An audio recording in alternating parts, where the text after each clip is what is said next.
Bueno, vamos a empezar entonces con límite.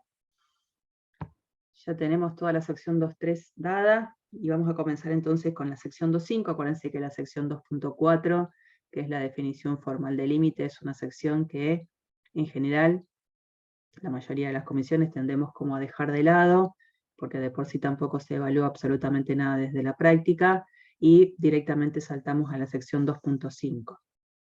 No descarto que si llegara a quedarnos tiempo, poder comentarles cómo es la sección 2.4, sí, si nos queda tiempo al final. Bueno, ¿cuál es la definición de función continua?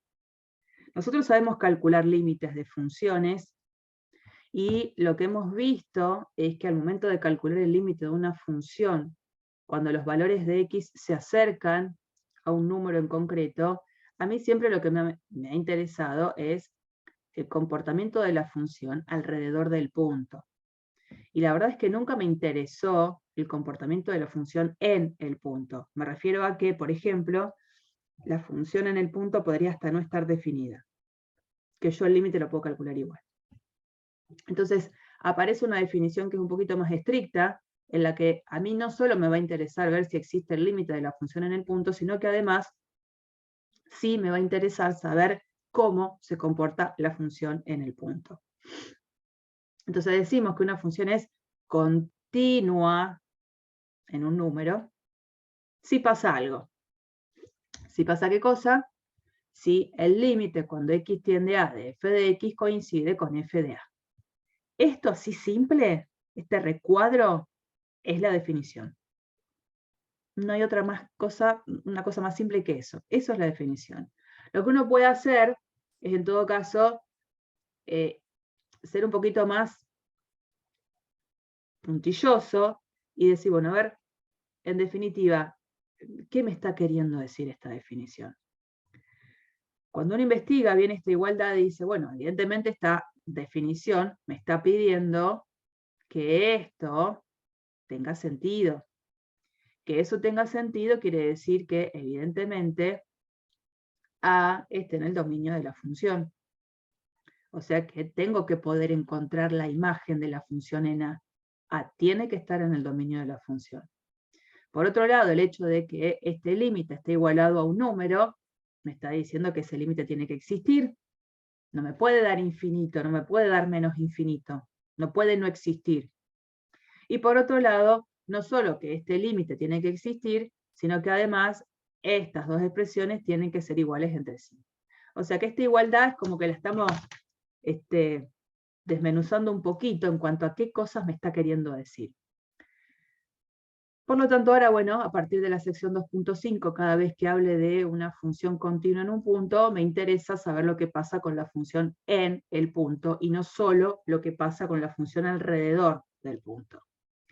Si uno tuviese que dar alguna identificación geométrica de lo que significa que una función sea continua, pero estamos pensando en una función continua a lo largo de todo un dominio, es que cuando yo hago la gráfica de esa función, no es necesario que yo tenga en algún momento que hacer un parate, levantar el lápiz de la hoja y continuar en otro lado, ¿no? Entonces, geométricamente, para decírselo a alguien que a lo mejor poco sabe de límite, poco sabe de matemática, diríamos, una función es continua si al momento de trazar su gráfica, uno hace la gráfica sin necesidad de levantar el lápiz de la hoja. Esa es un poco una idea. Por supuesto, esta parte, que está muy buena como para interpretarla, no es definición. Me he encontrado algunas veces con la posibilidad en un coloquio de pedirles la definición de función continua y me ponen esto. No, esto no es una definición, es un aporte que visualmente ayuda a entender el concepto de continuidad. Entonces, por ejemplo, en estas situaciones, nosotros antes, al momento de empezar con el cálculo del límite, teníamos estos tres dibujos, en donde en los tres podíamos concluir que el límite de la función cuando x tiende a es igual a L. Entonces uno investiga de manera minuciosa qué es lo que pasa en A. Acá la función en A vale lo mismo que L, acá la función en A está definida de esta manera, Y acá la función en A, fíjense que ni siquiera está definida porque este circulito es un circulito abierto, ¿no? Acá tenía abierto, porque el que estaba pintado es y este es abierto y no está pintado en ningún lado. De esos tres gráficos, del A, el B y el C, los tres se corresponden con una función que sea continua en x igual a, solo uno, ninguno. ¿Solo el A? El A sí, porque la función está definida en A, y la función en A vale exactamente lo mismo que lo que vale el límite de la función. Entonces empieza acá a ser un poquito más minuciosa la investigación de ver lo que pasa con la función exactamente en x igual a. Bueno, ¿no podemos decir que la función es continua en los tres casos? No. No.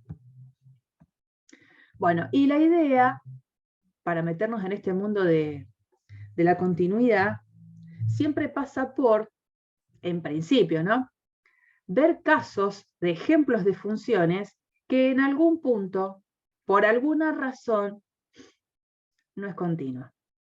Cuando yo empiezo a ver ejemplos de no continuidad en algún punto, es como que empiezo a abrir los ojos y empiezo a darme cuenta qué cosas tienen que pasar en una gráfica o qué cosas tengo que prestar atención para identificar una función continua. Entonces vamos a ver casos en los que la función ahora no es continua en algún punto. Fíjense, por ejemplo, esta función es una función que nosotros llamaríamos racional, porque es división de polinomios, y lo primero que uno hace cuando trabaja con una función es calcular el dominio. ¿Quién sería el dominio de esta función? Reales menos el 2. Los reales menos el 2. Teniendo ya esto como información, ¿en dónde con seguridad la función no va a ser continua? En 2. ¿Por qué? Porque no. F en A no existe. O sea, 2 no es parte del dominio de A, entonces F en A no puede ser evaluado. Espectacular. Exactamente. Esa es la justificación, ¿no? Como el 2 no pertenece al dominio de la función, f obviamente no va a ser continuo ahí y la cosa se termina. Ya tengo una justificación. Vamos a seguir con otros casos. Venimos acá. Esta función. La función está identificada como 1 sobre x cuadrado siempre que x sea distinta de 0 y es 1 si x es igual a 0. ¿Quién es el dominio de esta función? Los reales. La verdad es que acá son todos los reales, o sea que esa primera parte de las tres condiciones que tiene que cumplir una función para ser continua en un punto, todos los puntos pertenecen al dominio de la función, dominio es todo R. Pero ¿a dónde les parece que va a haber acá un inconveniente? Donde la función no va a ser continua. En x igual a 0. En x igual a 0, ¿no? Vamos a fijarnos en x igual a 0. ¿Y qué tendría que plantear en x igual a 0? Porque f en 0 lo conozco. F en 0, vengo acá, f en 0 vale 1. Es como que esa primera parte de las tres condiciones la está cumpliendo. El 0 pertenece al dominio de la función. ¿Qué pasa si evalúo ahora el límite cuando x tiende a 0 de mi función? ¿Qué pongo acá? Infinito. Más infinito.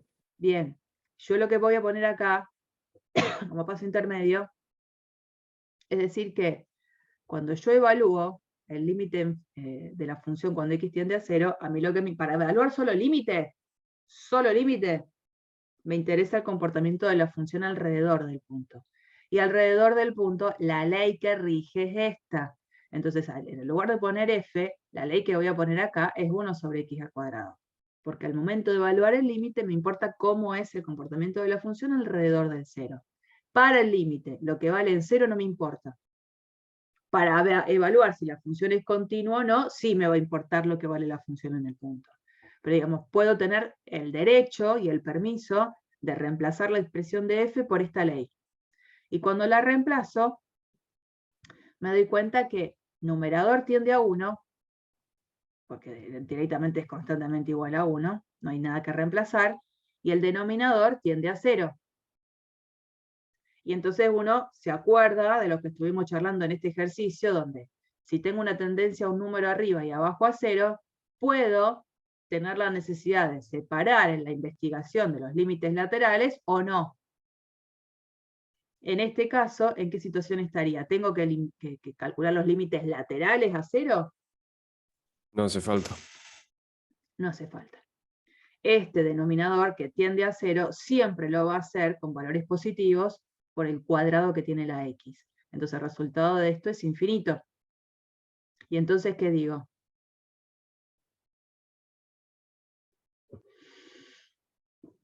Estamos evaluando si la función es o no es continua en 0.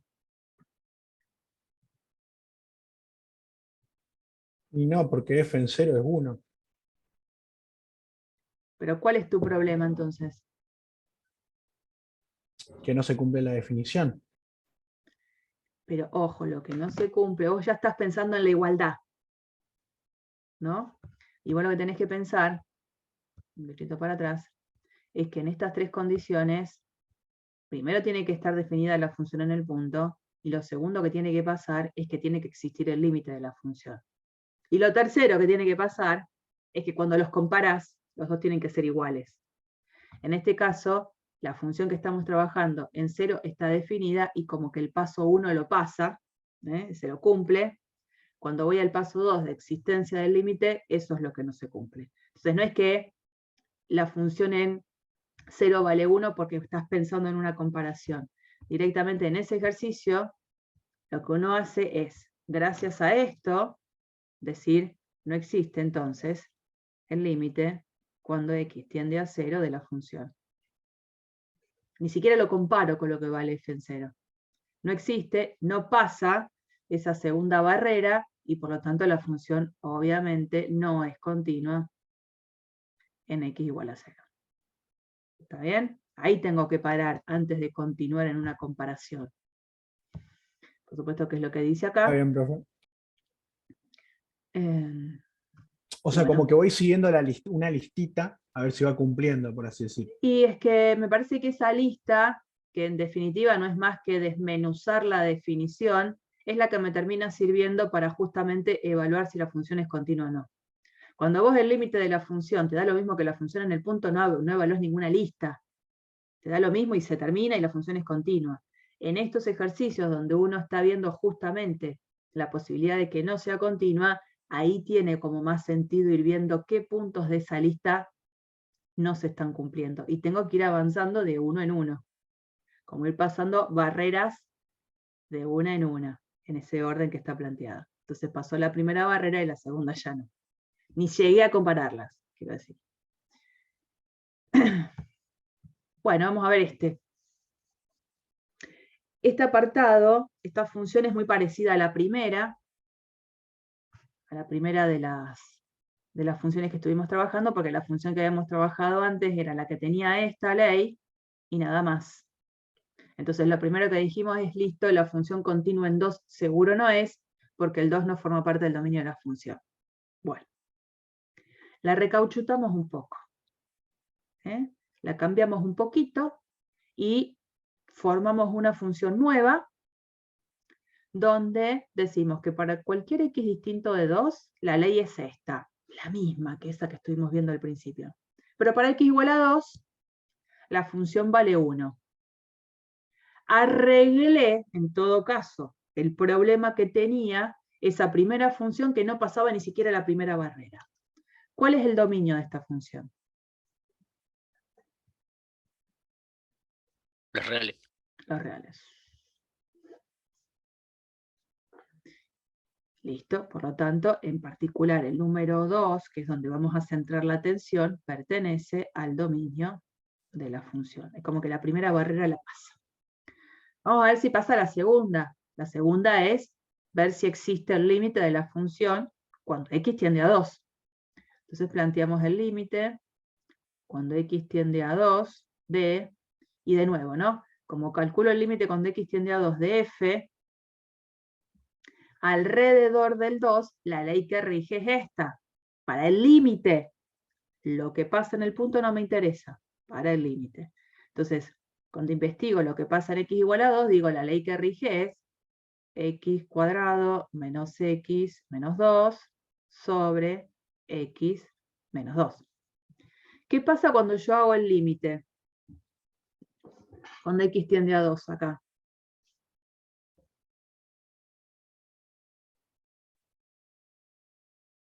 Si reemplazás directo, te da 0 sobre 0. Sí. Muy bien. Si yo reemplazo directo, me da 0 sobre 0. Entonces ahí levanto las antenitas y digo, esto es una indeterminación del estilo 0 sobre 0. Eso quiere decir que el número 2, ¿qué es de los dos polinomios? Raíz. Una raíz. Y si hay una raíz, los dos polinomios, el numerador y el denominador, ¿qué comparten al momento de su factorización? X menos 2. X menos 2. Bien, lo que ustedes tienen que responder es, comparten un factor en esa factorización. Entonces, al momento de factorizar, ese factor que las dos tienen en común, los voy a tachar en algún momento. Entonces, en este caso, yo necesito, el polinomio denominador ya está factorizado, es así. El numerador necesitaría factorizarlo. ¿Cómo queda factorizado? ¿Quién es la otra raíz?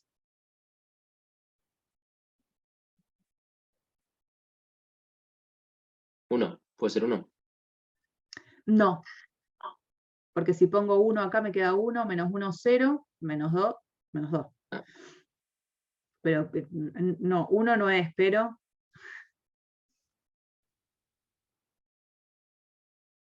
¿Quién es la?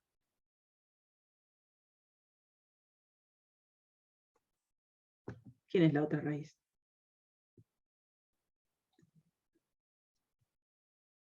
¿Medio? No, Estoy adivinando por eso. la están adivinando. Ahora, escúchenme, cuando ustedes se sientan a ver esta clase, algunos deben estar acostados en la cama así, no, algún papelito, una virome, tiene que estar al lado para tomar apuntes de algo, para tomar algo particular que quieren considerar para no volver a ver este video. Entonces, ¿uno qué tiene que hacer para factorizar este polinomio? Por ejemplo, ¿qué herramienta tiene? ¿Tener resolvente o Ruffini? La resolvente. La resolvente o Ruffini. El que quieran. Bueno, la otra raíz es menos 1. ¿Está bien? Si yo reemplazo esto por menos 1 es 1. Cuando reemplazo esto por menos 1 me va a quedar 1. 1 más 1, 2. 2 menos 2, 0. Entonces en este caso es como menos 1. Es una raíz, queda x más 1. Y por supuesto el factor que sabía que tenía que aparecer. Porque esa era la idea. Entonces cuando continúo con este límite, esto se va a ir. Son dos factores que se van. Me queda el límite cuando x tiende a 2 de la expresión x más 1, y ese límite lo puedo calcular de reemplazo directo, 2 más 1, 3. Entonces esa segunda barrera de que exista el límite cuando x tiende a 2 de la función, esa barrera lo pasa, porque acá existe el límite. Que tengo que ver si ahora paso a la tercera de las condiciones, que digo, tengo el permiso de comparar el valor de la función en el punto con lo que vale el límite. ¿Y qué pasa ahí? Distinto. Entonces ahí vamos a poner el límite. Cuando x tiende a 2 de f es igual a 3, pero lamentablemente es distinto a f en 2. Porque f en 2 nosotros ya habíamos visto de la definición que es 1. Entonces llegué como hasta el final, pero sobre el final el ejercicio se me derrumbó y lamentablemente lo que digo es que f no es continua en x igual a 2. Fue avanzando en esta superación de barreras que se fueron cumpliendo, pero no superó la última, ¿no? F no es continua en 2, con todo lo mismo que estaba escrito por mí.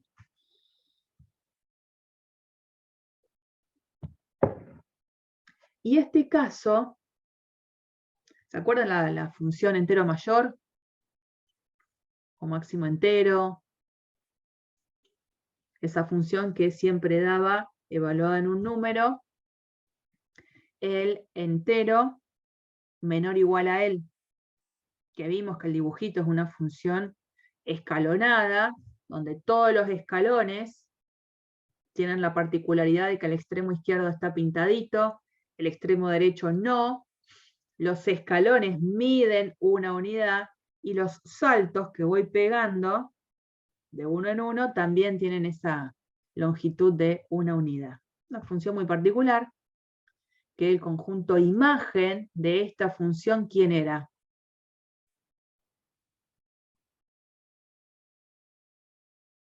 El conjunto imagen de la función entero mayor. Reales. ¿Reales? No, Los enteros, digamos, de los reales. los enteros. Los enteros son parte del conjunto de los números reales, pero Claro, en sí, este sí. caso el conjunto imagen está formado solo por los números enteros. Una función muy particular. El dominio es todo R y el conjunto imagen los enteros. Bueno, esta función también la habíamos visto cuando estábamos evaluando límite y nos habíamos dado cuenta que esta función en cada entero tenía una particularidad.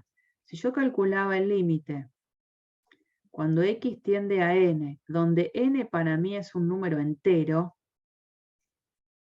me doy cuenta que en cada uno de estos enteros el límite no existe. Porque ¿qué habíamos dicho? Que cuando yo me acercaba por derecha en cada entero, ¿el límite con quién coincidía? Con N. Con n. El límite, cuando ahora yo planteaba la tendencia al mismo n, pero desde la izquierda, ¿qué me quedaba? N-1. N-1. Obviamente acá no existe el límite cuando x tiende a n de la función entero mayor. Entonces, es una función muy particular que, como cumple esto en cada número entero, la función que está trabajada ahí no es continua cuando el número x que se considera es igual a n entero. Todos los casos anteriores era como que solo me posicionaba en un punto donde había un problema. Acá tiene, la verdad, infinitos problemas. Cada vez que me pare en un entero, la función no tiene límite y por lo tanto en ese entero no va a ser continua, ¿no? Bueno, estas 4 características que vimos, ya sabíamos esto, no es continuo entonces en ningún entero. Estas 4 características me llevan a mí a poder definir un poco lo que uno de ustedes sin querer estaba diciendo al principio de la clase, a poder clasificar discontinuidades. Voy a poner un poquito más grande esto. Estas son las gráficas de las 4 funciones que vimos, ¿no? Esta que era la primera, que se parecía mucho a la tercera, que quería arreglar el problema de que la función en 2 no estaba definida, pero fue un arreglo medio chanta porque no sirvió para que la función resulte continua. Y estas dos, esta la segunda y la última, donde también existían problemas. Y lo que vamos a hacer es identificar tipos de discontinuidades. Vamos a separar en 2.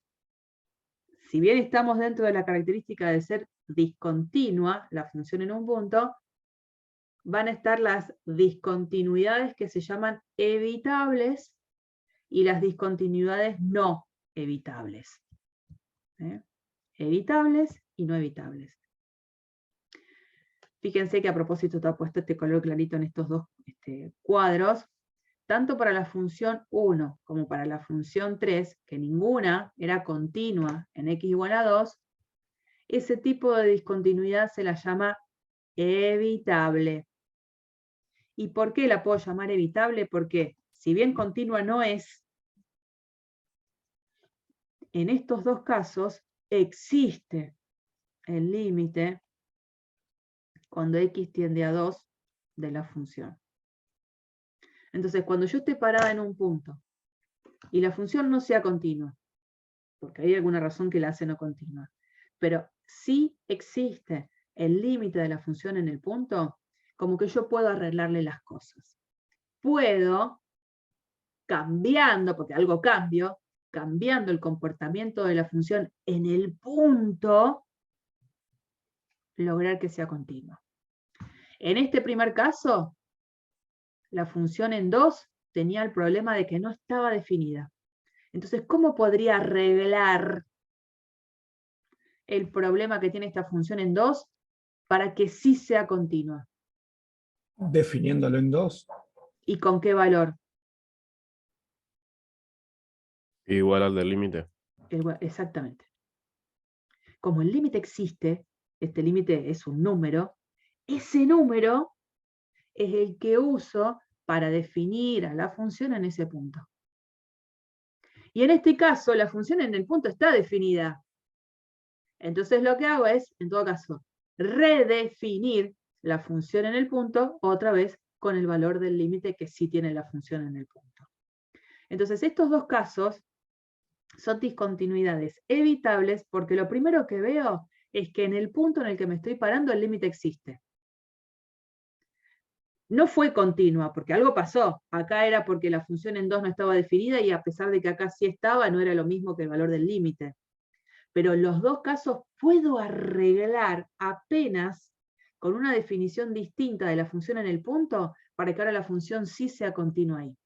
Acá sería definiendo la función en el punto con el valor del límite, y acá sería redefiniendo la función en el punto con el valor del límite. Ahora, estos dos casos, que son los que están marcados ahí más con un rojo intenso, en los puntos distintos, lo que está pasando es que no existe el límite de la función cuando x tiende al valor que me interesa. Le voy a poner un a porque acá es 0 y acá son todos los números enteros, ¿no? Cuando me paro en un punto y la función ahí no es continua, y no es continua porque estoy viendo que el límite no existe, no hay manera de arreglarlo. Porque no es que yo cambiando lo que la función vale en el punto logro la continuidad. Tendría que cambiar totalmente la función alrededor del punto. La discontinuidad es evitable cuando solo cambiando lo que pasa a la función en el punto logro la continuidad. Estas discontinuidades son inevitables o no evitables porque no es solamente cambiar la función en el punto. El hecho de que el límite no exista hace que esas discontinuidades no se puedan evitar. Dentro de esa cuestión ahí de no evitable, existen como dos características distintas de lo no evitable. Están las que serían de salto infinito, como por ejemplo es este caso, que el límite en las cercanías del punto da o infinito o menos infinito, y estas discontinuidades se las llama de salto finito. ¿Qué es lo que pasa en una discontinuidad de salto finito? Los dos límites laterales existen. Existen los dos, pero son distintos. Para que una discontinuidad sea de salto finito, lo que estoy pidiendo es que si bien no existe el límite, los límites laterales existen. Y cuando digo existen es que me dan un número. Pero, lamentablemente, son distintos. Bueno, esta es la placa que ustedes tienen que tener siempre como referencia al momento de identificar tipos de discontinuidades. Inevitable de salto finito, inevitable de salto finito.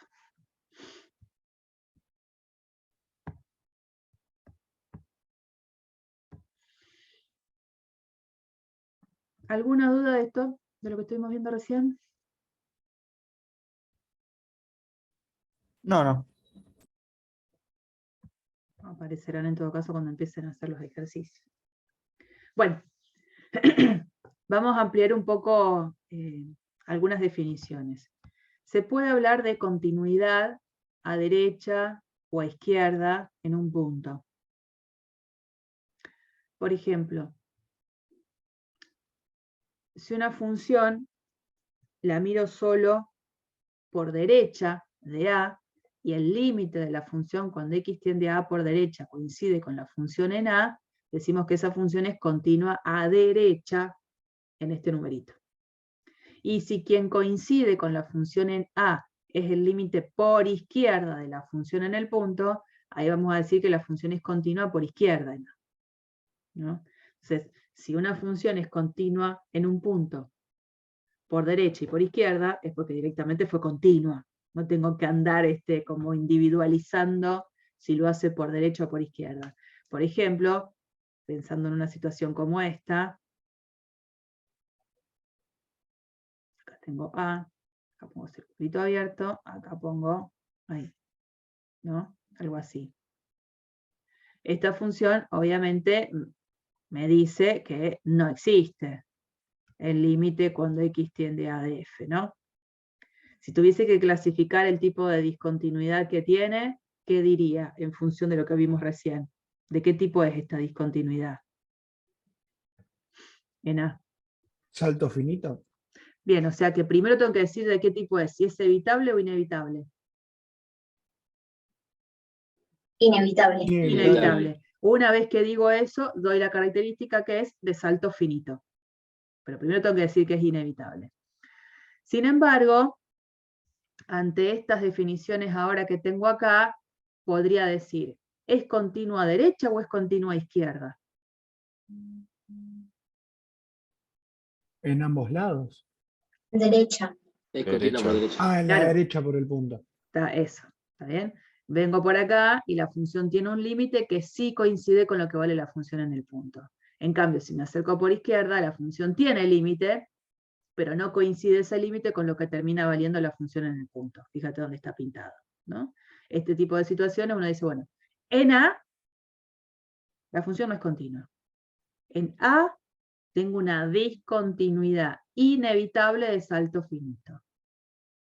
Pero podría aportar una información que es, a pesar de todo, puedo ver que la función es continua a derecha en x igual a. ¿No? Como que nos estamos metiendo siempre en decir algo más preciso de lo que pasa con la función en el punto. Y ante eso, ¿qué significa entonces decir que una función, por ejemplo, es continua en un intervalo? Va a ser continua en un intervalo si es continua en cada punto del intervalo. Y cuando el intervalo, por ejemplo, sea cerrado, vamos a decir que la función es continua en este intervalo si es continua en cada punto de este intervalo. Entendiendo que cuando el punto, por ejemplo, sea el extremo izquierdo del intervalo, estamos pensando en que la función es continua a derecha, porque es desde el único lugar que me puedo acercar. Y cuando esté parada en el extremo izquierdo, en el extremo derecho del intervalo, decir que es continua en B, estamos dando a entender que el límite por izquierda de la función coincide con la función en el punto, porque es desde el único lugar que me puedo acercar en B. En cambio, para cualquier otro punto que ande por acá, ahí me acerco desde los dos lados. Entonces ahí tiene que cumplir que el límite cuando x tiende al numerito que ponga acá, tiene que ser igual a la función del punto. El único detalle que tengo que tener cuidado cuando hable de una función continua en un intervalo cerrado. Que si alguien me dice, ¿y qué significa que sea continua justo en uno de los extremos del intervalo? Que exista el límite de la función desde el único lugar que me puedo acercar y que sea igual a la función en el punto. En todos los puntos en interiores, el límite es el límite puntual, el que venimos analizando desde siempre. No es que me estoy acercando por derecha o por izquierda, me acerco alrededor. Y bueno, tenemos algunos teoremas que los vamos a empezar a usar todo el tiempo. Este teorema, son dos en realidad. El primero me dice que si f y g son funciones continuas, en x igual a a, y c es un número constante, entonces las funciones que uno puede construirse a partir de la suma, resta, multiplicación, división y multiplicación por una constante, también van a ser continuas en x igual a a. Esto es un teorema que sí lo demostramos. En el libro tienen la demostración de la suma. Yo voy a hacer una de ellas, por ejemplo, el producto. Voy a venir acá.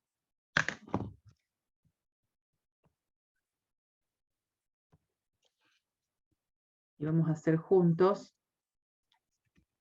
Si tengo f y g, funciones que son continuas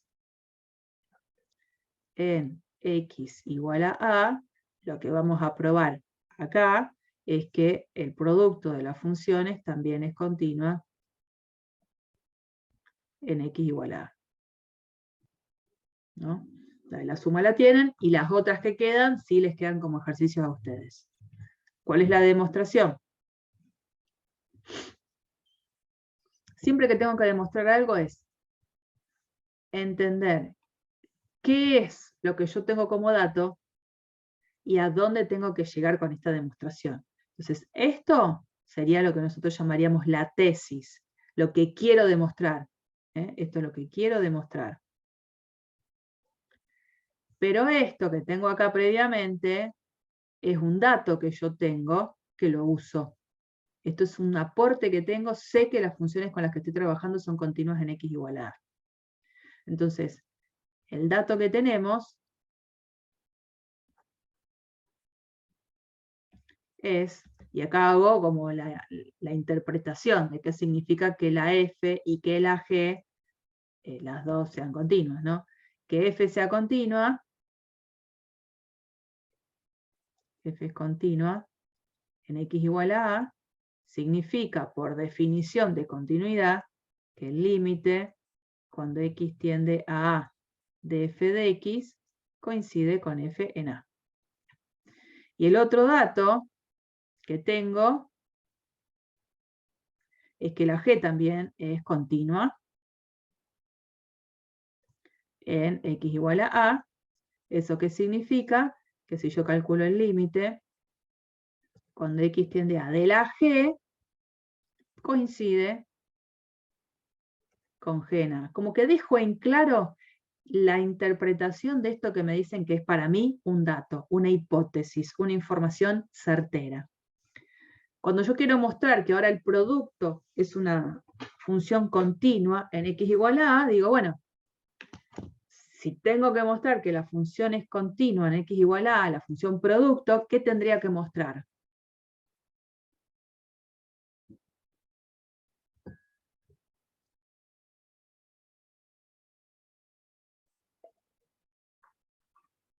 ¿Qué tendría que mostrar? Los límites laterales existen y son iguales. No me metería con los límites laterales. Fíjate que acá el dato que tengo de que las funciones continuas en x igual a A no tiene la necesidad de separar en límites laterales, Porque ya sabemos que son continuos. porque ya sabemos que son continuos. Digo, igualmente cuando yo tengo que mostrar que el producto es continuo, porque obviamente previamente no lo sé, digo, no es necesario de meterme con los límites laterales en este caso. Si voy a la definición, digo que una función sea continua es que el límite de la función cuando x tiende a el número que me interesa coincida con la función en el punto. Y eso es lo que tengo que hacer con f por g. Tengo que calcular el límite, bueno, ahora veamos, ¿no? Como que vamos a empezar la demostración ahora. Límite cuando x tiende a A de la función producto evaluada en x. ¿Qué tendría que mostrar que me da esto? Para mostrar que es continua en A. Que en f por g de x, o sea, que el límite sea f por g en A.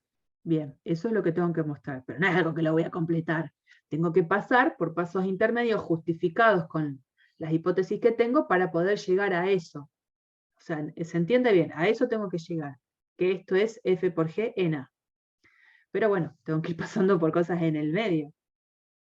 Y lo primero que tengo que hacer es recordar la definición de qué significa f por g en x. ¿Cómo evalúo yo f por g en un x? Haciendo el producto de los límites. No estoy hablando de límite todavía, ¿no? Yo me voy a antes cuando no veía límite. Cuando yo definí las funciones suma, resta, multiplicación, división, y que después vinieron las composiciones, ¿no? Cuando yo definía la función f por g en un x, ¿cómo se calculaba la ley de eso? No hablábamos de límite.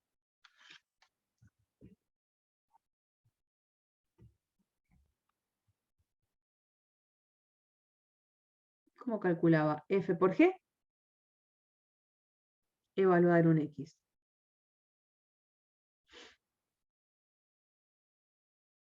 Como F de X por G de X.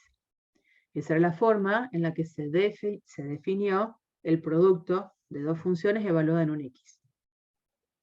Una vez que esto es por definición, definición,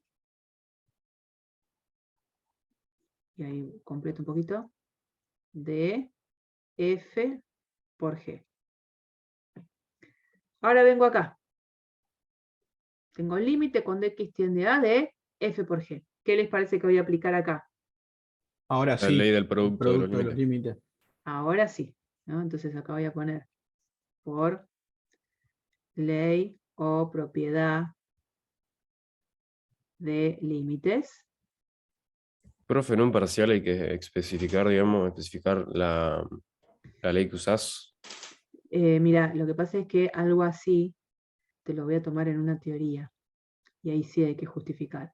No sé si tanto en una práctica, en un examen de práctica, pero en una teoría cuando yo te pida demostraciones, si vos en todo caso, por lo que sea, estas justificaciones no las estás escribiendo, yo te las voy a preguntar.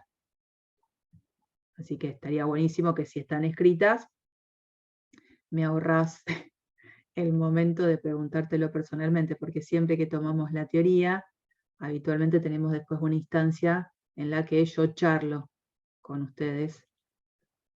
Y bueno, si no está escrita la justificación, en la charla se los voy a preguntar. Y es una pavada, ¿no? Bueno, y ahora, límite cuando X tiende a de F por límite cuando X tiende a de G. Lo pude separar en producto de dos límites. ¿Qué les parece que voy a decir? O sea que los límites no terminarían dando, o sea, el valor al que tienden. O sea, Bueno, F de A y bueno, G de A. bien. Límite cuando X tiende a de F de X. Yo, si no sé quién es la F, no tengo ni idea de ese límite. Pero como el dato que tengo es que la función es continua en A, el dato que tengo es que ese límite me va a dar un número y el número va a coincidir con F en A. Entonces, gracias a que el dato que tengo es que F y G, las dos son continuas, porque si eso yo no lo tengo como dato no puedo usarlo, como son continuas, lo que voy a poder decir es que este límite coincide con F de A y este límite coincide con G en A. O sea, lo que apunto es a que yo a la F no la conozco. Si yo no tengo el dato de que F es continua, no tengo el derecho de poner que el límite es F de A. Yo qué sé si puedo hacer reemplazo directo. Cuando me dicen que F es continua, que tome ese dato a favor mío, ahí digo, listo, este límite seguro va a coincidir con F en A. Y este otro límite va a coincidir con G en A.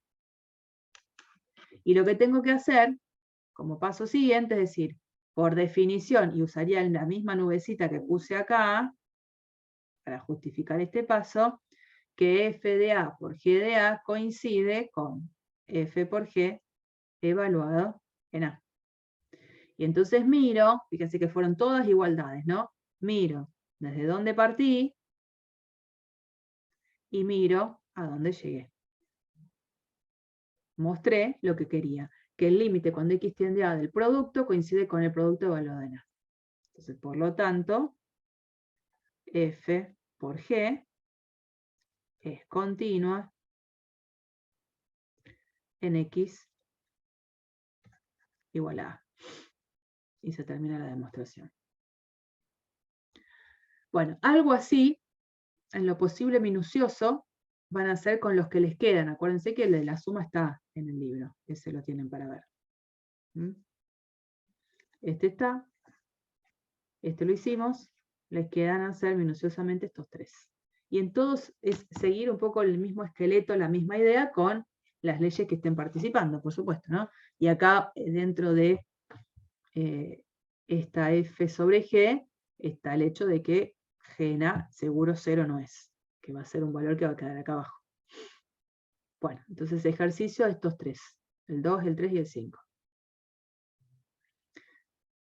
Teorema posterior, que en realidad no nos tendría por qué sorprender. Este teorema tiene como dos apartados, en los cuales en uno de ellos tenemos la conclusión de que cualquier función polinomial, o sea, cualquier función polinómica, es continua en todo su dominio. Es decir, es continua en R. Cosa que no nos sorprende, porque cuando nosotros evaluamos el límite, cuando x tiende a A, de una expresión que habíamos dicho que era un polinomio, llegamos a darnos cuenta que el valor del límite de un polinomio coincide con lo que vale ese polinomio en el valor de la tendencia. Y esto es decir que la función es continua. Y lo mismo lo vimos para las funciones racionales. Las funciones racionales son división de expresiones polinómicas. Entonces el límite de una división lo expresamos como la división de los límites. En cada una de las expresiones voy a tener el cálculo del límite de un polinomio y voy a poder hacer reemplazo directo. Por supuesto, siempre que estemos en un dominio. Acá ya no se dice que es R, sino que la función va a ser continua en su dominio. Cuando digo dominio, ya saqué aquellos números problemáticos en los cuales la función se puede llegar a anular en el denominador. Esa función racional no sé qué dominio tiene.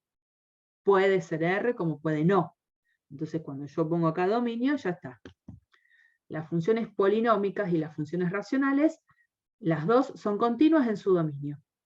Las polinómicas tienen un dominio que es todo R porque no tienen problemas de ser evaluadas en ningún lado. Las racionales ya no. Entonces por eso ponemos dominio. ¿Mm? Bien. Acá entonces es la primera parte, digamos, de la presentación de continuidad. Y ahora seguimos con continuidad, pero ya con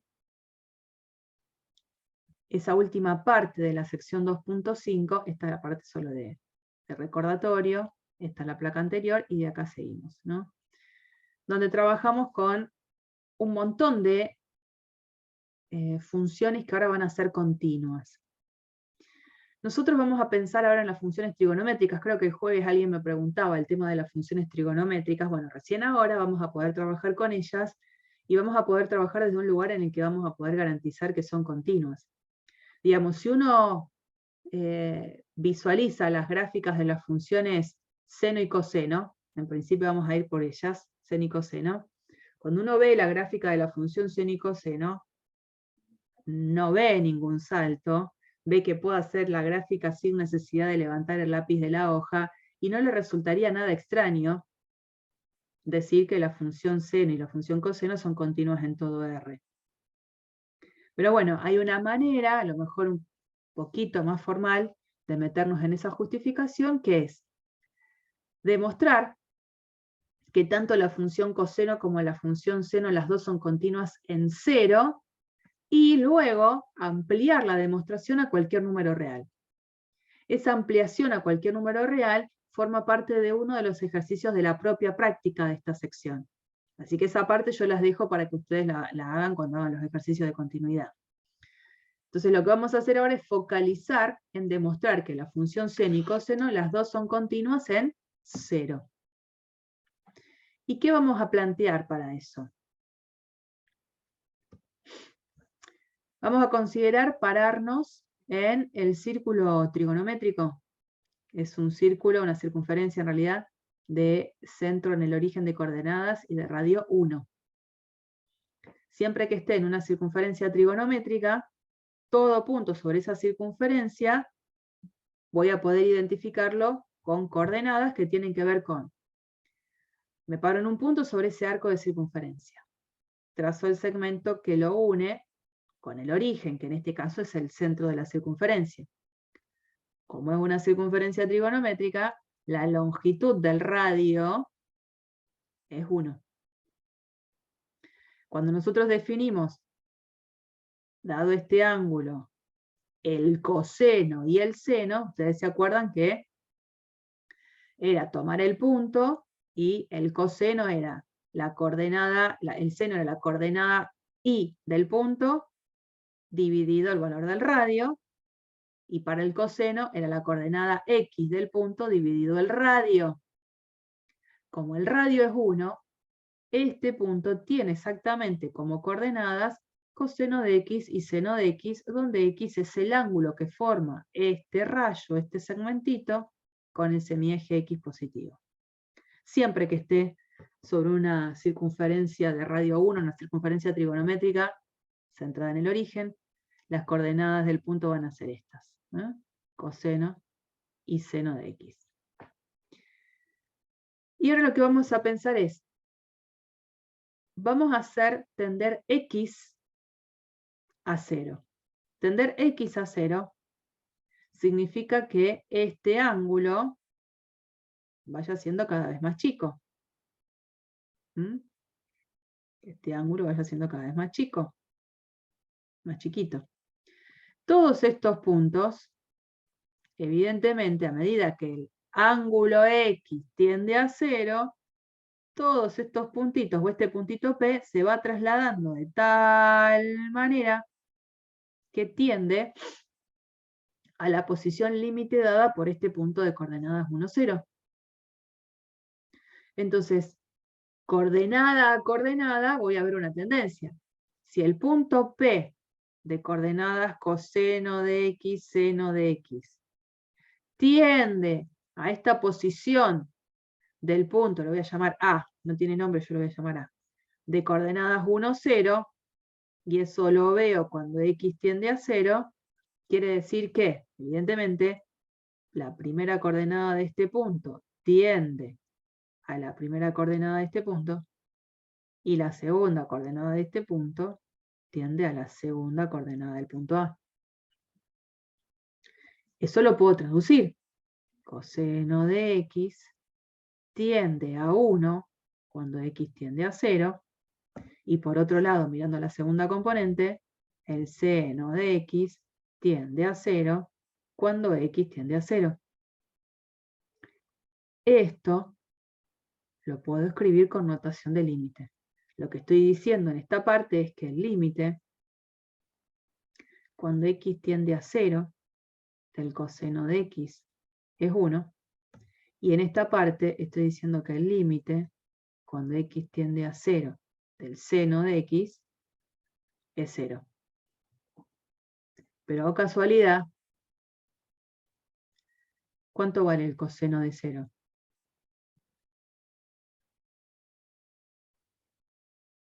1. 1. O sea que este 1 hasta lo puedo disfrazar como el resultado de haber hecho el coseno en 0.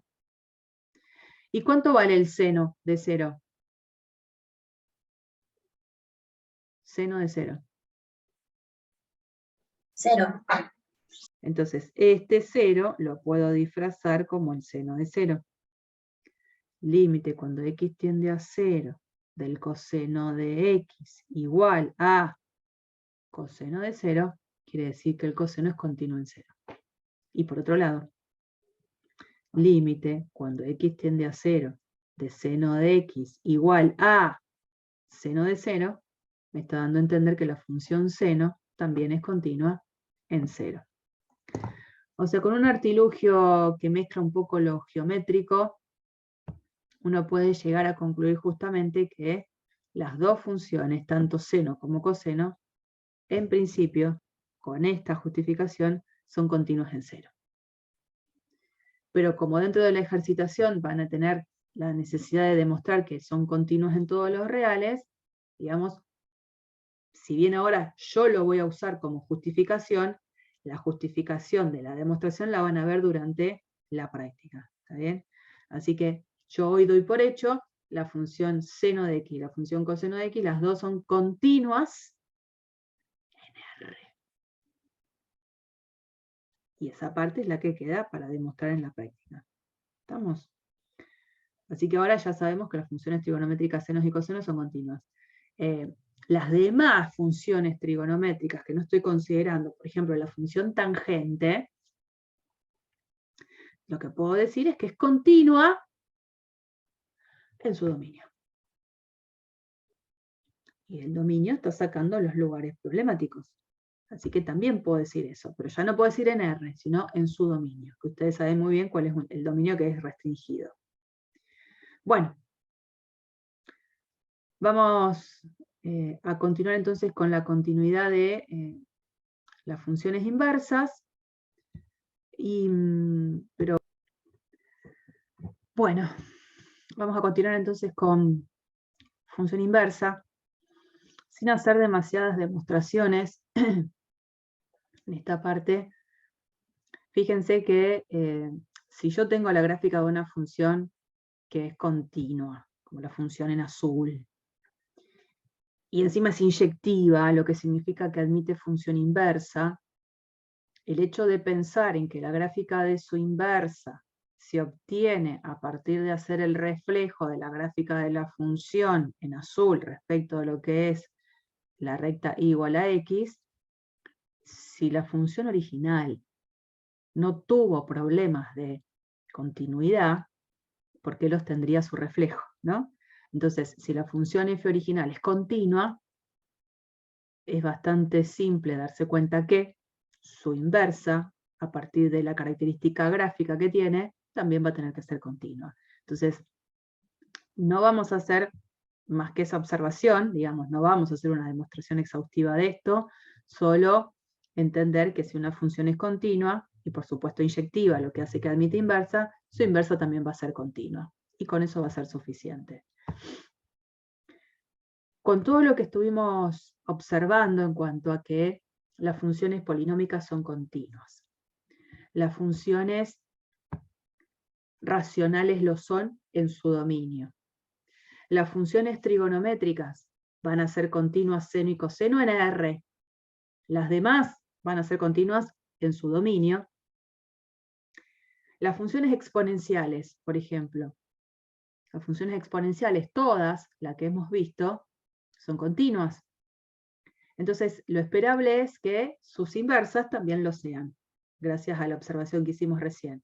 Por lo tanto, en este teorema, insisto de nuevo, sin demasiadas justificaciones, lo que vamos a hacer es justamente considerar un gran mundo de funciones que van a ser continuas. Y que vamos a poder decir una función es continua por ser polinómica. Y se terminó. No tenemos que hacer otro tipo de demostración. ¿De qué otras funciones vamos a poder decir eso sin demasiadas justificaciones? De todas las funciones que participan en esta lista. Las funciones polinómicas van a ser continuas, trigonométricas, exponenciales, racionales, las inversas de las trigonométricas, las inversas de las exponenciales, que son las logarítmicas, las funciones raíz. O sea, en este teorema englobamos el mundo de todas las funciones que nosotros vamos a poder considerar continuas sin ningún tipo de problemas. Por supuesto, siempre tiene que estar todo acotado al dominio. Por supuesto que si una función racional tiene un problema que no se puede evaluar en 5, bueno, el 5 no forma parte del dominio.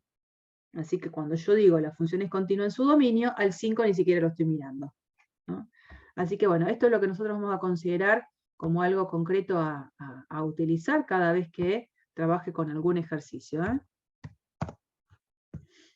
Esto lo vamos a considerar. Bueno, y lo que sigue en este mapa, digamos, de justificaciones de funciones que son continuas, es el hecho de trabajar con una composición. Este teorema no lo vamos a demostrar, sí vamos a tratar de ver alguna demostración del siguiente. Este teorema lo vamos a considerar si una función f, vamos a tener una composición, f compuesta con g. Si lo que yo sé es que la función de afuera, la función f, es continua en un número que se llama b, y la función de adentro tiene límite cuando estoy haciendo la tendencia de la variable a un número, y ese límite es b, justo en el que la función de afuera es continua, entonces el límite de la composición es la función de afuera evaluada en el límite de la de adentro. Es como que, en esta expresión que tengo acá, el límite se mete adentro de la composición. Tengo f evaluada en el límite de lo de adentro. Y esto me lo garantiza el hecho de que la función f, que es la función de afuera, es continua en lo que es el límite de lo de adentro.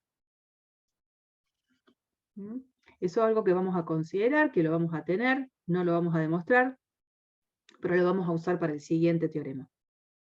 Entonces, si yo tengo una composición de funciones, la de afuera es continua en el resultado del límite de la de adentro, entonces el límite se mete adentro. Eso me da pie a poder pensar en este otro teorema. Si yo tengo una función g, que es continua en un número c, y la f es continua en el valor g en c, entonces la composición es continua en c. Dicho de otro modo, composición de funciones continuas es continua, ¿no? Si yo tengo que demostrar este teorema, esperen.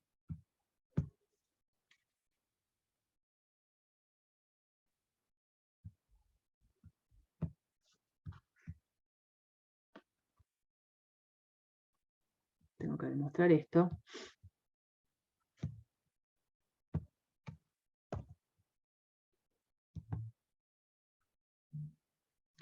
Sí tengo claro que lo que estaba escrito antes como teorema para mí es algo que lo puedo usar.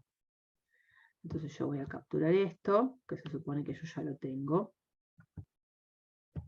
Eso para mí también es un dato inicial.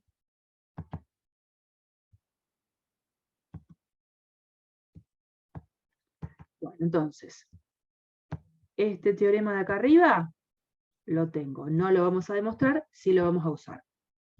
Vamos a demostrar el que está abajo, ¿no? Si yo tengo,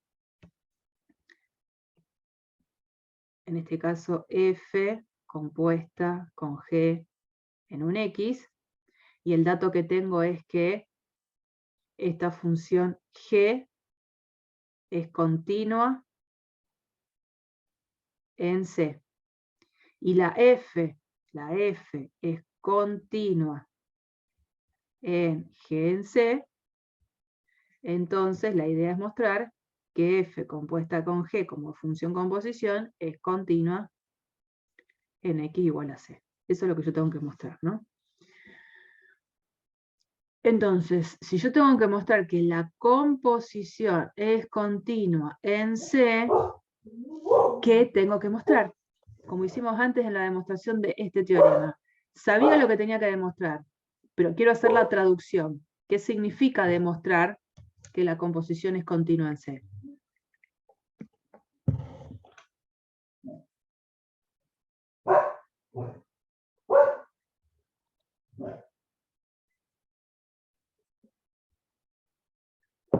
¿Qué significa mostrar que esta función f compuesta con g es continua en C?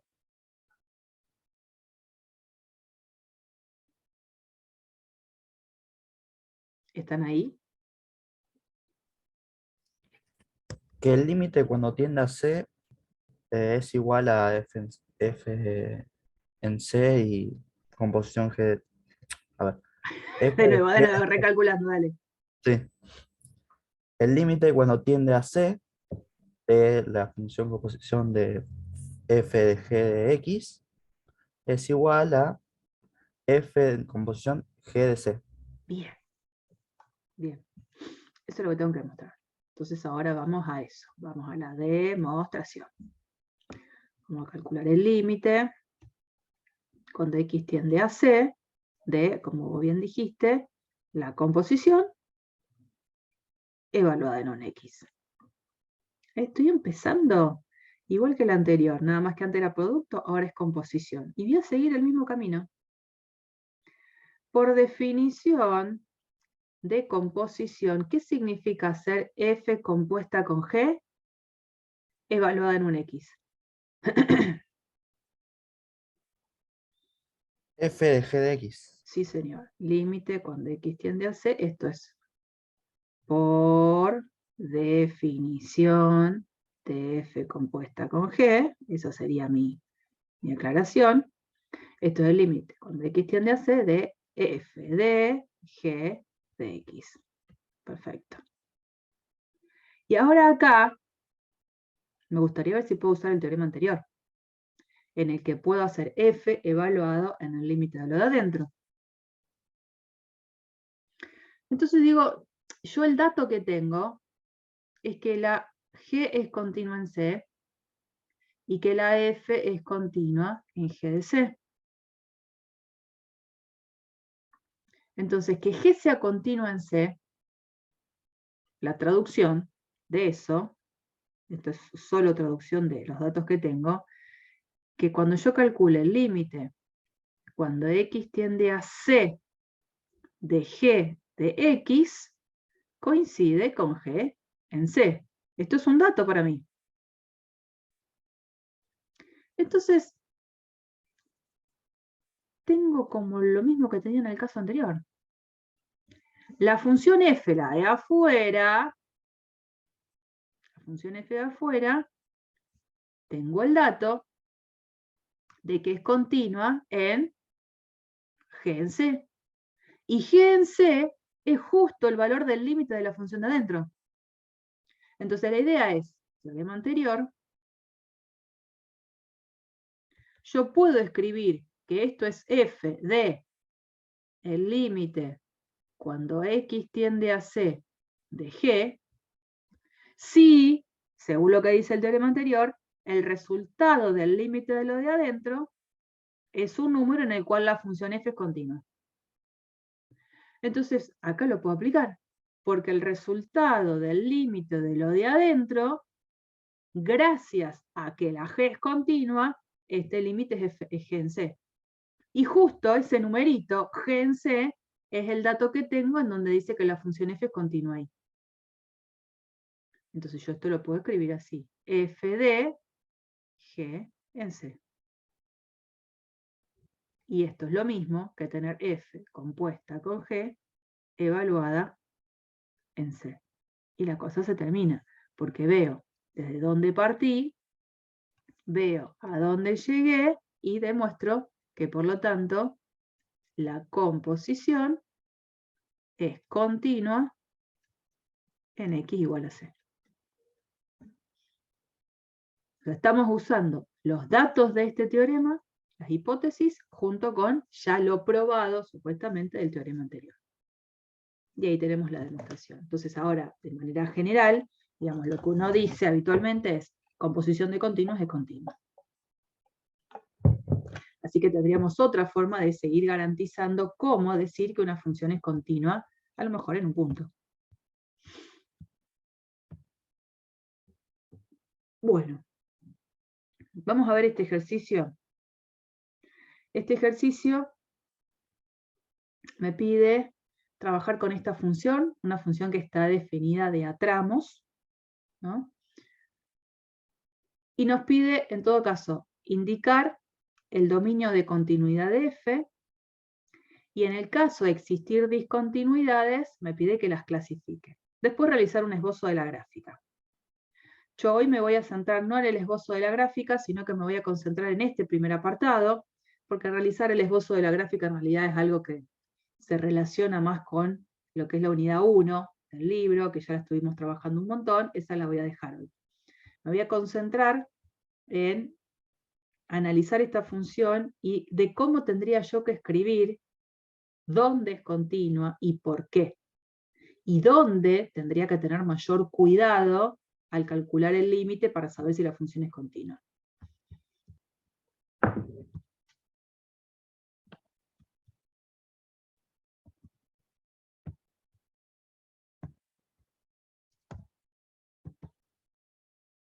Bueno. Tengo esta función, ¿no? Digo, la función está definida de a tramos. Primero y principal. Digo, acá es donde yo voy a mirar para ver cuál es el dominio de esta función. ¿Cuál es el dominio de la función?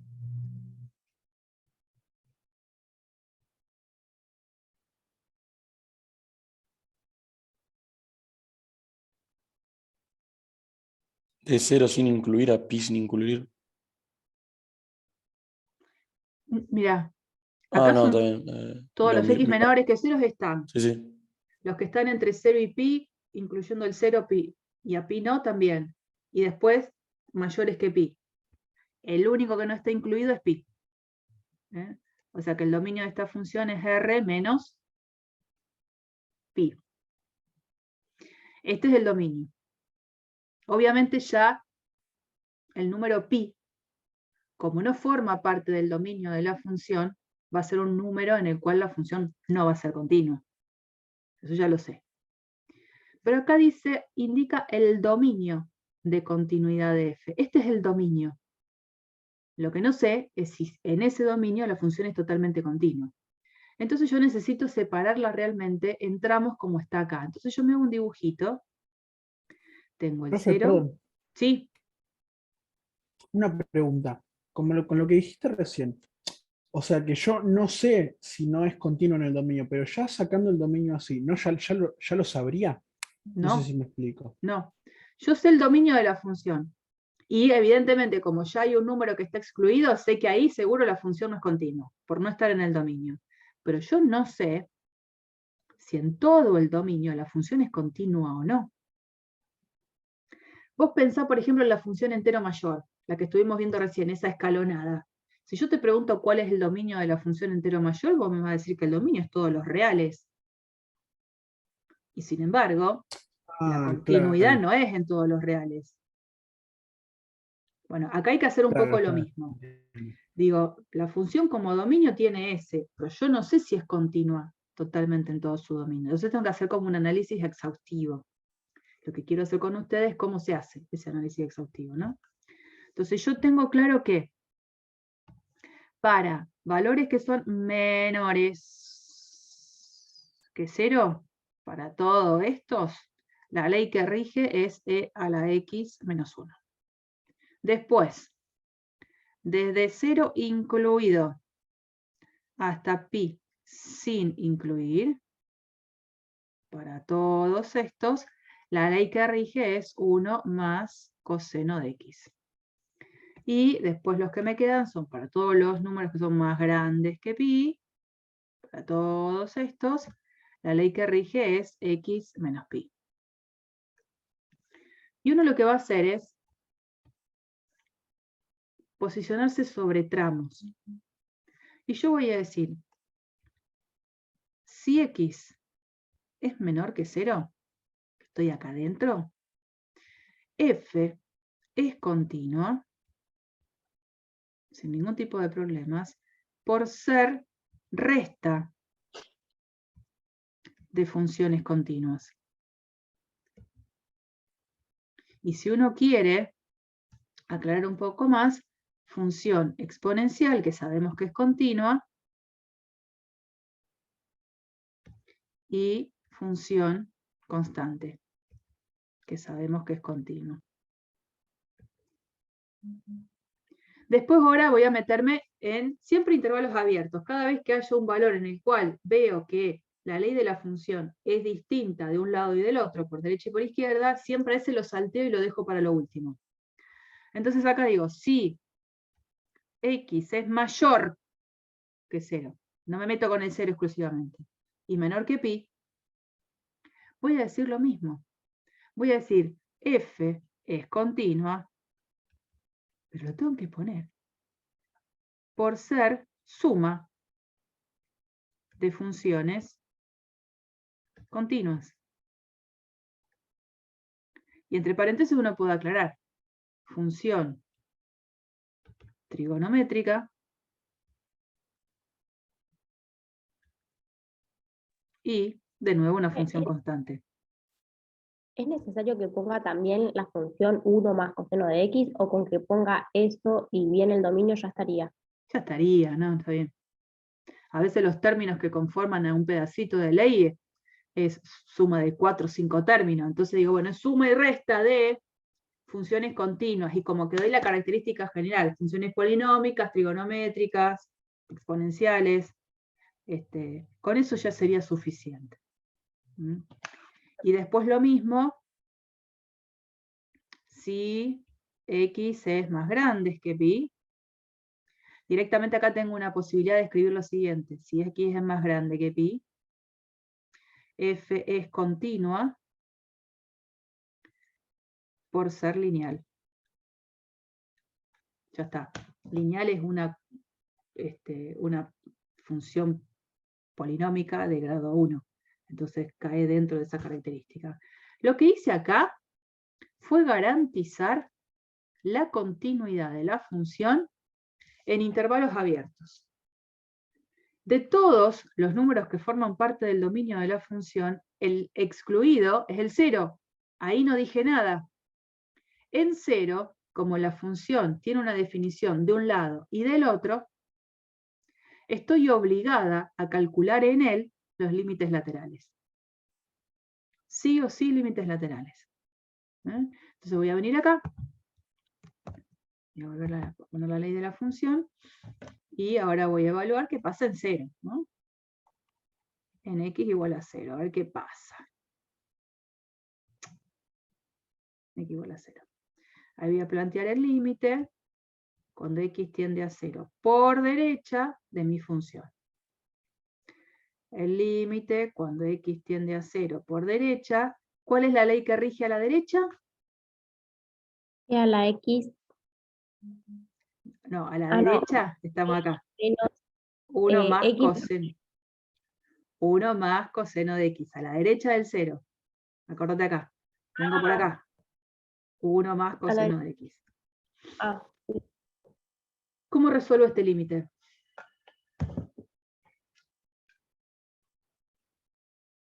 evalúas el coseno en 0.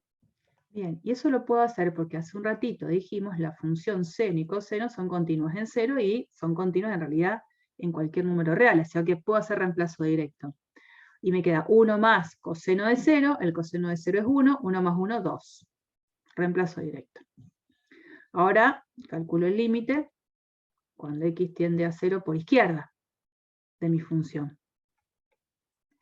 Entonces límite cuando X tiende a 0 por izquierda de, y a izquierda de 0, vengo por acá, la ley que rige es esta. Entonces voy a poner e a la X menos 1. ¿Cuánto me da ese límite? 0. Puedo hacer reemplazo directo sin problemas porque esta es una función exponencial de la que sabemos que es continua por el teorema que vimos hace un ratito. Reemplazo directo y me da 0. Estos dos límites son distintos. Finitos, pero distintos. Conclusión de esto, obviamente, no existe el límite cuando X tiende a 0 de la función. Y con respecto a la continuidad, ¿qué puedo decir? ¿Es continua o no es continua en 0? No es continuo en 0. Obviamente. Por lo tanto, F no es continua en X igual a 0. En X igual a pi, dijimos, tampoco va a ser continua porque ni siquiera pi forma parte del dominio de la función. Pero es un número en el cual, como la función no es continua, también necesito clasificarla, porque es lo que viene después. Entonces en pi también voy a hacer lo mismo. Aunque pi no forme parte del dominio, y esa es la, digamos, la causa por la que la función no es continua en pi, voy a evaluar en pi lo mismo. ¿Qué pasa con sus límites laterales? Límite cuando X tiende a pi por la derecha de la función. Bueno, cuando me acerco entonces a pi desde la derecha, vuelvo para atrás, a derecha de pi, la ley que rige es X menos pi. Cuando hago reemplazo directo, ¿esto qué me da? 0, pi menos pi, 0. Bien, bien.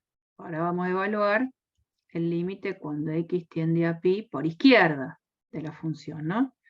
Entonces, por izquierda, vengo por acá, y la ley que rige a izquierda es esta. 1 más coseno de X. ¿Cuánto vale este límite? 1. Coseno de pi 0. ¿Coseno de pi? A ver, estoy pensando en la gráfica. A ver. El coseno hace esto, ¿no? Acá está pi sobre 2. Acá está el 2, 0. vale. Coseno de pi es 1.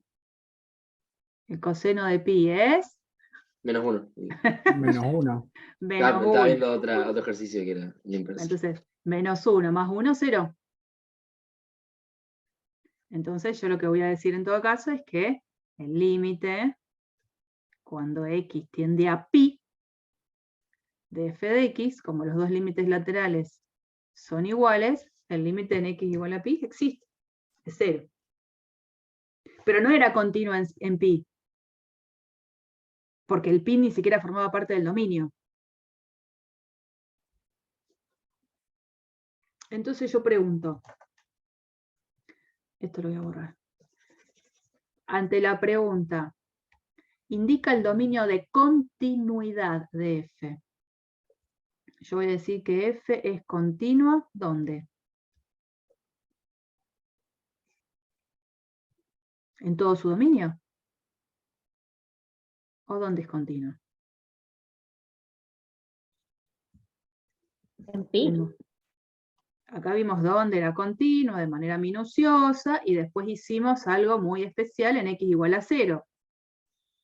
¿Dónde voy a decir que es Los continua? reales menos pi 0 o en el dominio menos 0.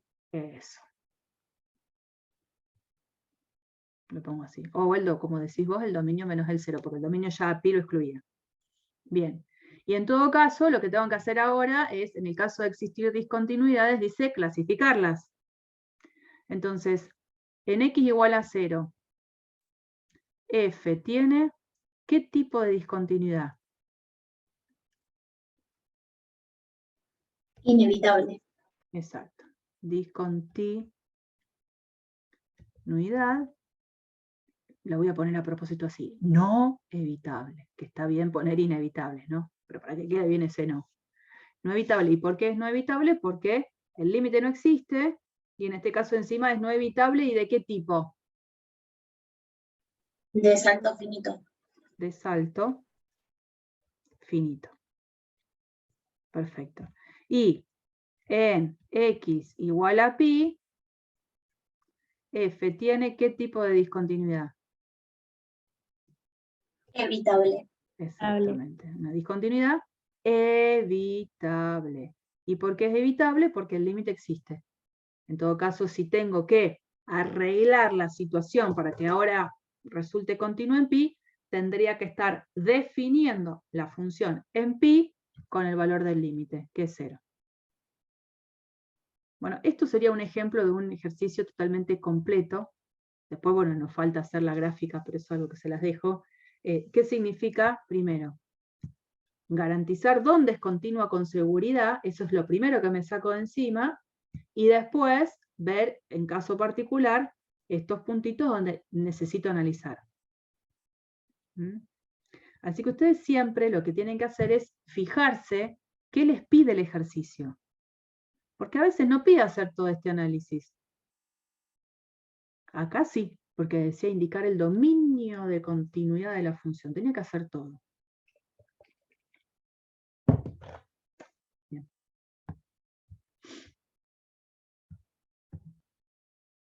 Y vamos a esta última parte de la sección 2.5 en la que aparece un teorema que tampoco lo vamos a demostrar, pero que todo el tiempo estamos como remitiéndonos a este problema, el teorema de valor intermedio.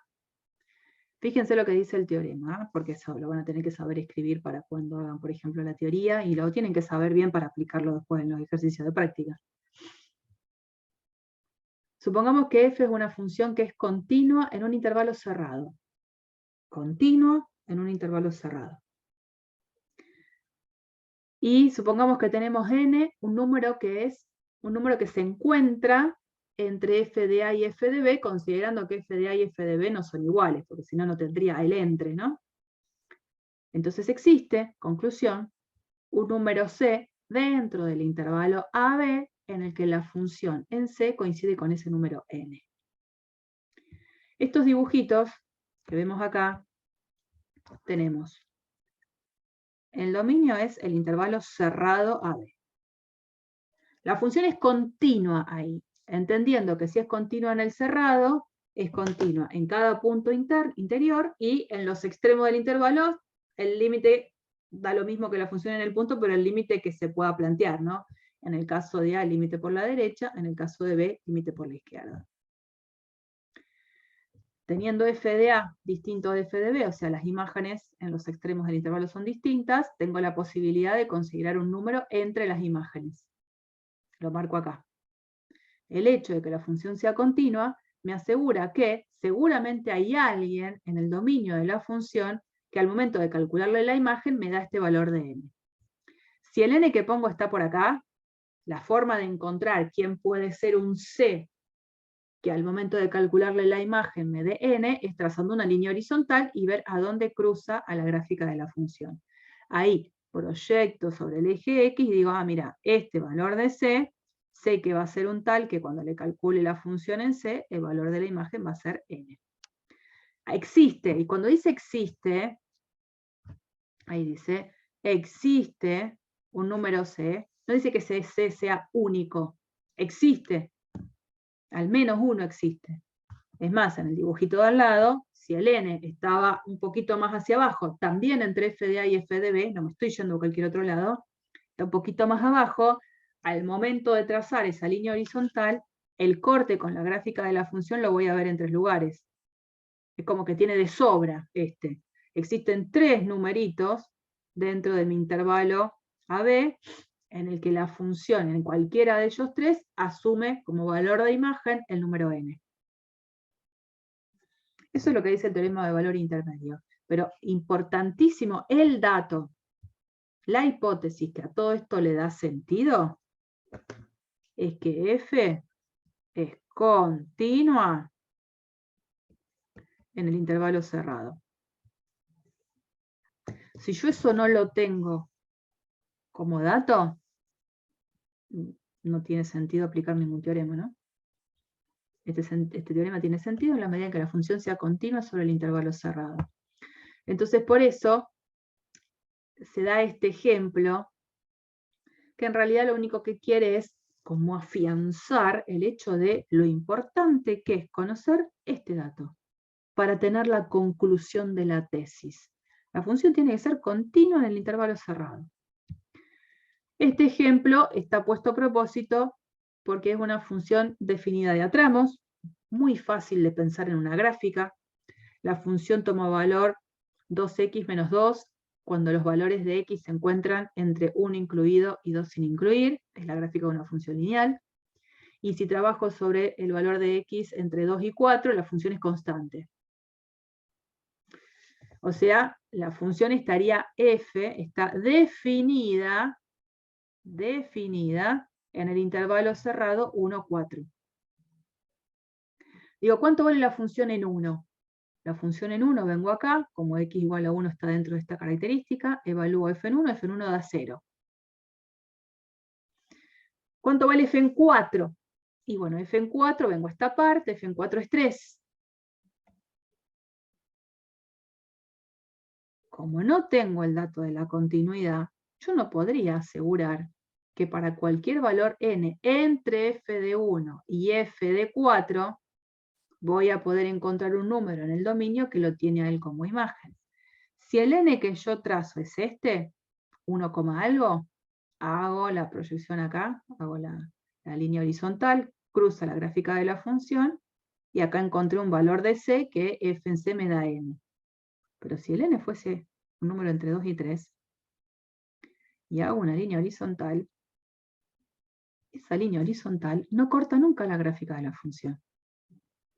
Quiere decir que no hay ningún número dentro de este intervalo que al momento de calcularle la imagen me dé este n. Y bueno, no hay ninguna contradicción al teorema, porque esta función no cumple el dato más importante, que tiene que ser continua en el cerrado. La garantía de la existencia de este C en el que f en C va a valer n, la tengo si tengo el dato de que la función es continua en AB. Obviamente, cuando ese dato de la continuidad no se cumple, no tengo por qué suponer que siempre que tome un n entre f de A y f de B, va a tener que existir un número dentro del dominio de la función donde la función en ese numerito valga este n. Y este es el mejor ejemplo. El mejor, bueno, uno de los tantos ejemplos que uno puede hacer, ¿no? Entonces es importante tener el concepto de la continuidad como dato. Y aparece el famoso teorema de Bolzano. Digo famoso, no sé si hay alguien que no lo había visto en alguna de las comisiones del primer cuatrimestre. Así, con ese nombre. ¿Hay alguien que no lo conoce? Yo. Pedro, ¿no?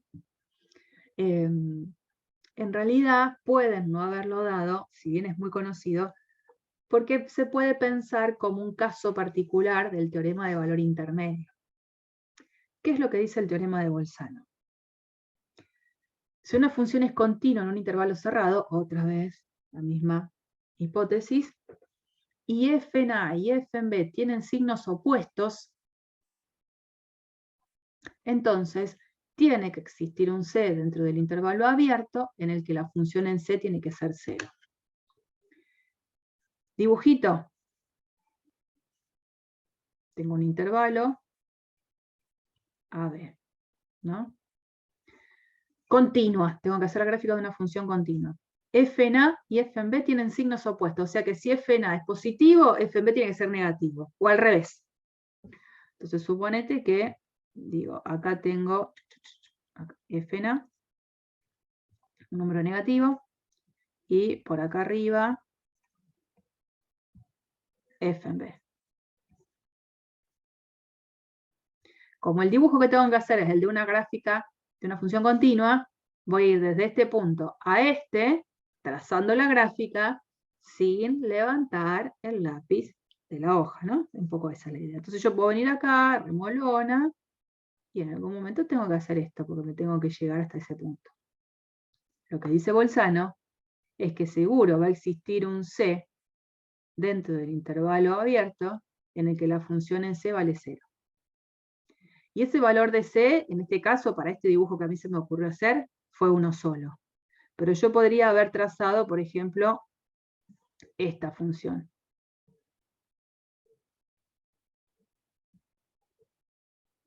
Que une este punto con este punto. Fíjense que en ese caso hay 3 valores de C.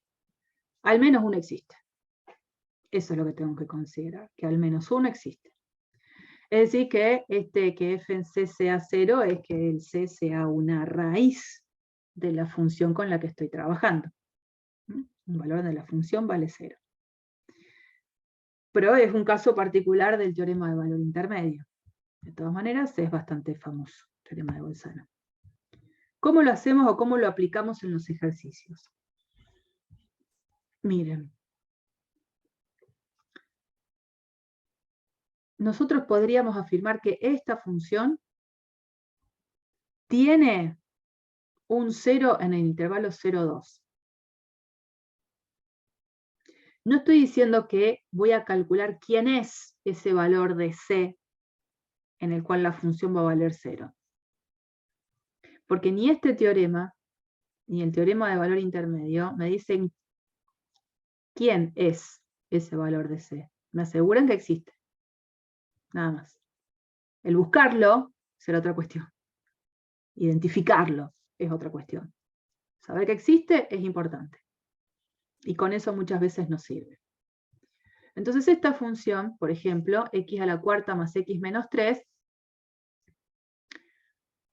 puedo asegurar que tiene un 0 en el intervalo 0,2. Que tiene un 0 es que tiene una raíz, que tiene un valor en el cual cuando evalúo la función en ese numerito vale 0. Entonces uno dice, si yo tengo que asegurar que esta función, x a la cuarta más x menos 3, tiene un 0 en el intervalo 0,2, muchos van a querer ir por el lado de buscarlo, demostrarlo, de quién es. No es la idea. No es la idea. Afirmar que tiene un 0 es, a veces, desde otros argumentos, garantizarlo. Después, si lo querés buscar, búscalo. ¿Mm? Y bueno, ¿y cómo se garantiza eso? Por aplicación concreta del teorema de Bolzano. Esta función es una función que cumple la gran hipótesis, que es continua, y esta función, ¿por qué sería continua? Por ser una función polinómica. Y eso lo tengo que garantizar, lo tengo que decir, ¿no?, en el ejercicio. Y si evaluamos esta función en el extremo izquierdo del intervalo, me da el número -3. Si evaluamos la función en el extremo derecho del intervalo, me da 15. Son signos distintos. Por lo tanto, estoy segura que existe un cierto valor C, que no sé quién es, pero está entre 0 y 2, para el cual f en C es igual a 0. ¿Mm? Esta es la manera de usar de manera estratégica el teorema de Bolzano. Vamos a ver este ejemplo, que no es tan directo. No es tan directo, y yo lo tengo que poder demostrar.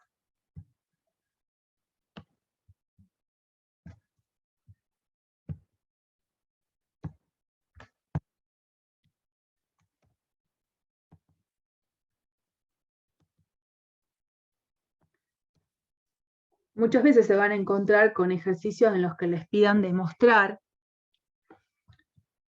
cosas como esta, ¿no? Demostrar que esta ecuación tiene al menos, o tiene, una raíz entre 0 y 1. Hay una raíz, un número que verifica esta ecuación, número que está entre 0 y 1.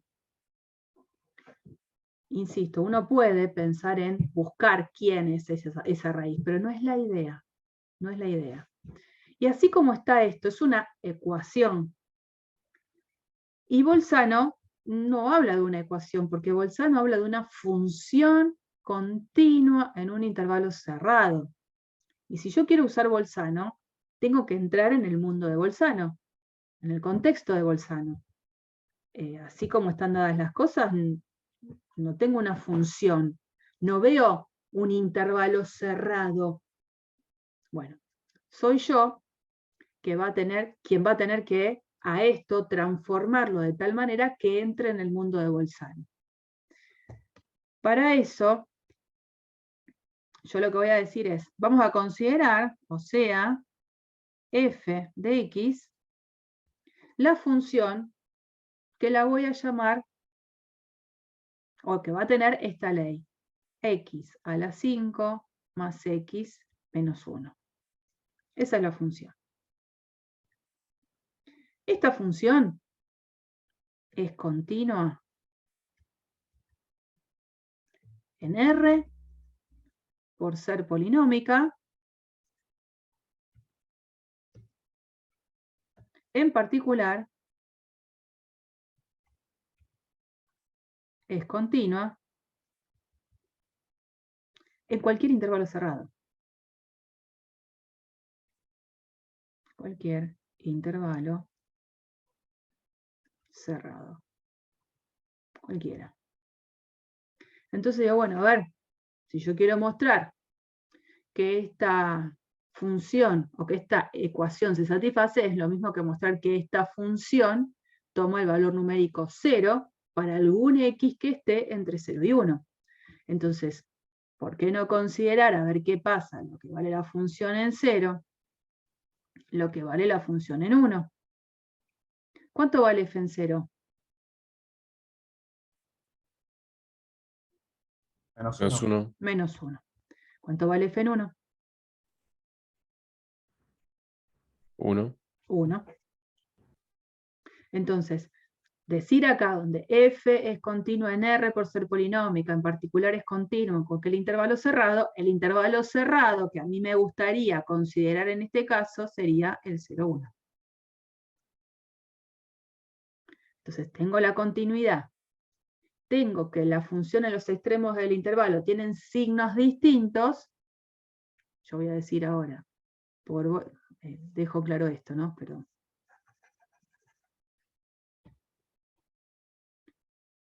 signos distintos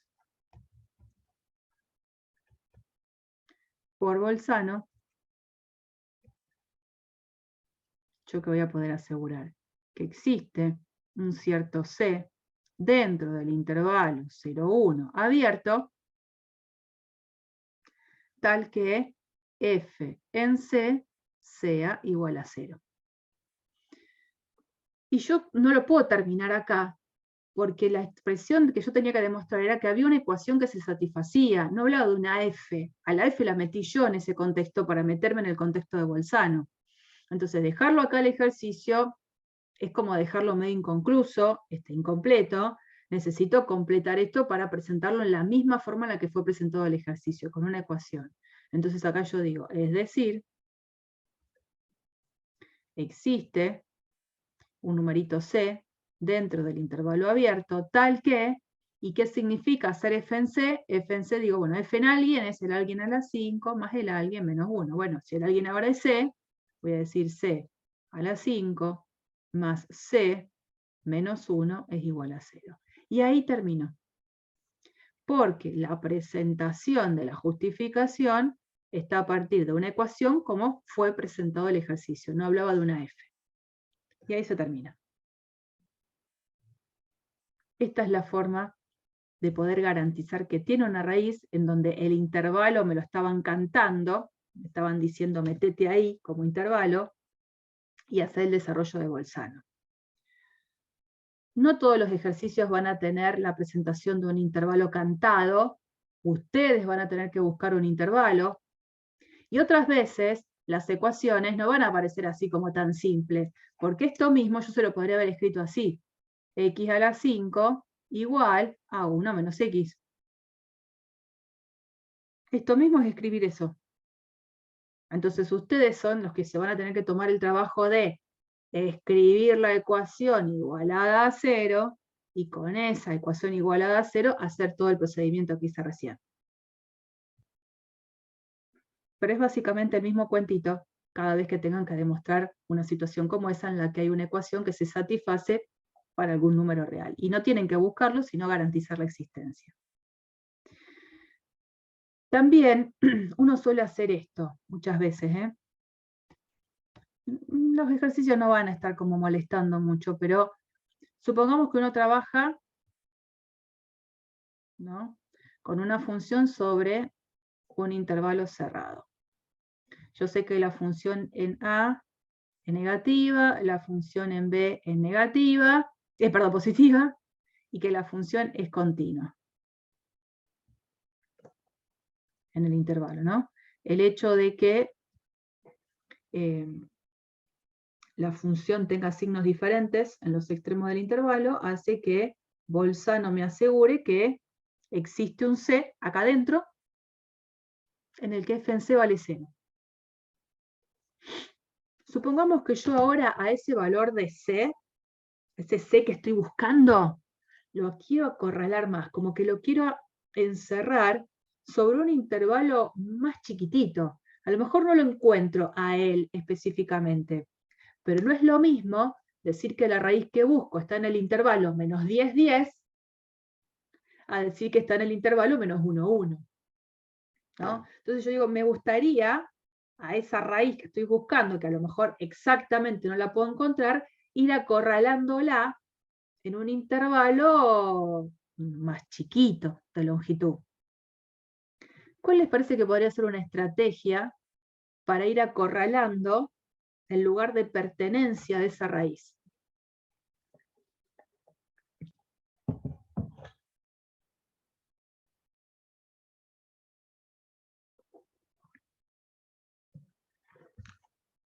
Buscar un punto medio.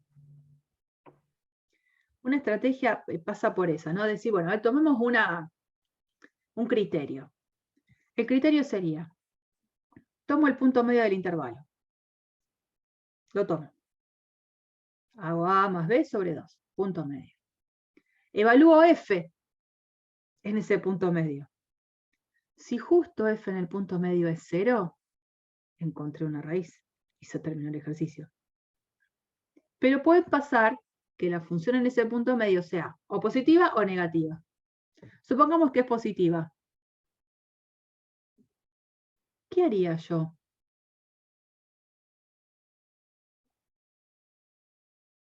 ¿A dónde va a tener que estar esa raíz que estoy buscando?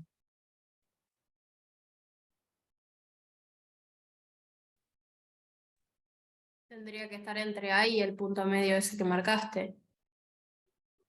Lo que hace que ahora, antes tenía un intervalo de longitud B menos A, porque así es como calculo la longitud del intervalo, B menos A, y ahora paso a un intervalo de longitud la mitad, en el cual con seguridad está la raíz que busco.